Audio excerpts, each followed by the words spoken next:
आज डॉक्टर दाभोळकर सरांच्या मारकऱ्यांना 2 मारकऱ्यांना जन्मठेची शिक्षा झाली, तर 3 मारकऱ्यांना दोषमुक्त करण्यात आलं. नेमकं आपल्याला काय म्हणायचं? सुमारे 11 वर्षापूर्वी अंधश्रद्धा निर्मूलन समितीचे कार्याध्यक्ष नरेंद्र दाभोळकर यांचा खून करण्यात आला पुण्यामध्ये.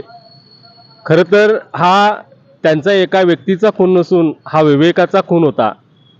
जगद्गुरू तुकोबरायापासून ते कलबुर्गी सर, गौरी लंकेश असतील, त्यानंतर गोविंद पानसरे सर असतील, अशा अनेक विवेकांचा आपल्या देशामध्ये बळी घेतला जात आहे.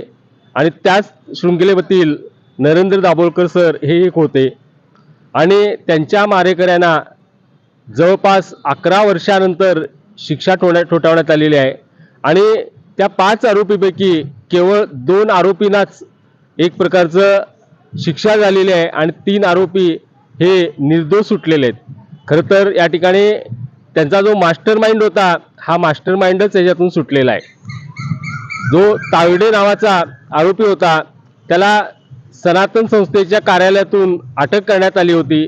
आणि या पूर्ण घटनाक्रमामध्ये महत्त्वाचा जो दुवा होता तो होता आरोपी. कारण त्यांनीच एक प्रकारचं पूर्ण रेकी केलेली होती. दाभोळकर सकाळी उठल्यानंतर पुण्यामध्ये मुक्कामाला आहेत आणि सकाळी उठल्यानंतर ते आपल्या मॉर्निंग वॉकला जातात, ह्याची पूर्ण रेकी करून तो नियोजन त्यांनी केलेला होता.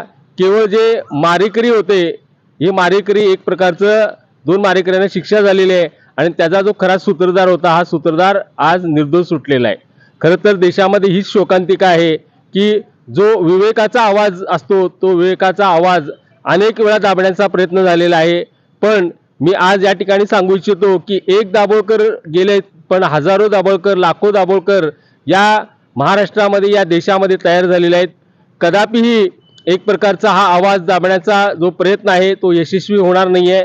हा आवाज जितक्या तीव्रतेने तुम्ही दाबण्याचा प्रयत्न कराल, तेवढ्याच पद्धतीनं तो उच्छाद घेऊन आपल्या भारतामध्ये विवेकाचा आवाज हा एक प्रकारचं घुमणार आहे. आणि सतत जो काही एक प्रकारचं आपल्या देशातील आणि आपल्या महाराष्ट्रातील जो सृजनशील नागरिक आहे, तो नागरिक या तुमच्या या धमक्या ना म्हणा किंवा तुमच्या या कृत्याला कधीच भीक घालणार नाही आहे.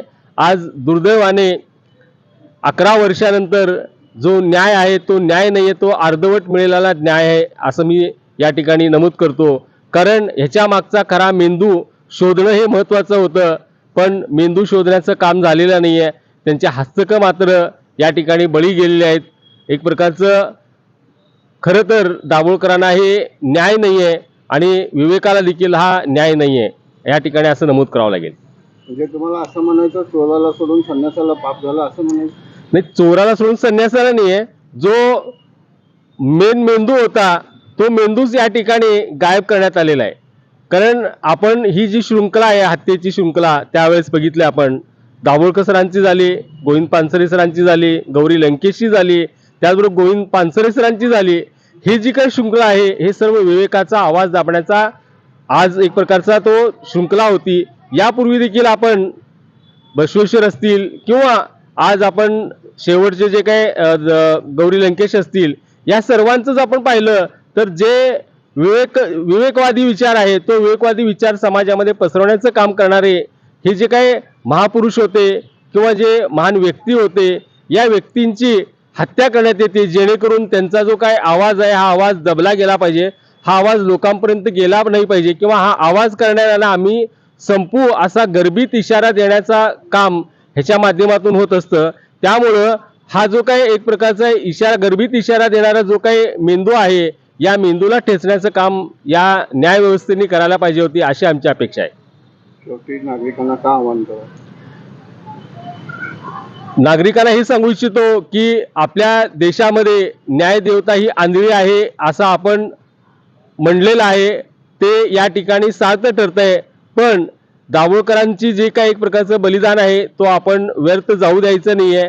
त्यांच्या जो विवेकाचा जो विचार होता, जो एक प्रकारचा आपल्याला दिलेली जी दिशा होती, फार तुकाराम महाराजापासूनची दिशा, ती आपण सतत चालू ठेवूया आणि चालू ठेवून आपल्या देशामध्ये नागरिकांना सृजनशील बनवूया, नागरिकांना आपण निर्भय बनवूया, तरच एक प्रकारचं त्यांचं बलिदान, ज्या महापुरुषांचं बलिदान आपल्याला एक प्रकारचं सार्थकी ठरेल आणि त्यांच्या विचाराची जी शिदोरी आहे ती आपण अखंडपणे या पिढीतून पुढच्या पिढीमध्ये उतरवण्याचं काम करूया.